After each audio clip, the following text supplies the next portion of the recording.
Arestado ang isang dentista at kahera na nandoktor umano ng mga resibo. Binulsa umano nila ang libo-libong pisong kita ng pinagtatrabahuan nilang klinika. Ang operasyon para mahuli sila eksklusibong tinutukan ni John Consulta.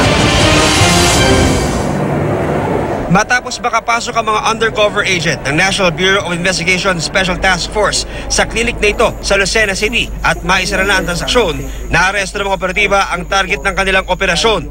Ilabas mo. Kasi yaan po namin yan sa laboratory.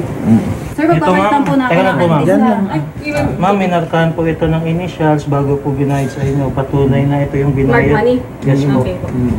Huli sa akto ng NBI ang kahera at dentista na parehong empleyado ng klinik habang ibinubulsa ang kita ng kumpanya na idinadaan nila sa pagpapalsipika ng official receipt ng klinika. Yung isang doktora nagngangalang Venus Galyanduga at isang cashier na pangalan Cherry Sairan Pixon. Kikita naman dito sa resibo na to na 24,000 ang inilagay nilang resibo doon sa pagpapagawa ng pustiso. Pero lumalabas dito sa resibong ipinasok nila sa kumpanya ay 6,500 lamang. So lumalabas dito sa single transaction na to ay kumita sila o nakabagbulsa sila ng halagang 18,500. Ang isang resibo naman, 55,000 ang ibinayad ng kliyente, pero nakalagay sa kopya ng klinika, 550 pesos na lang.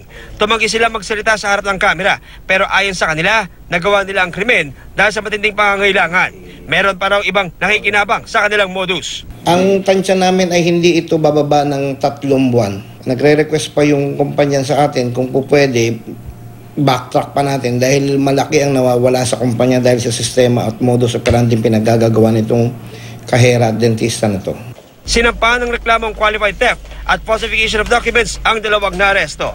John Consulta, Nakatutok, 24 Oras.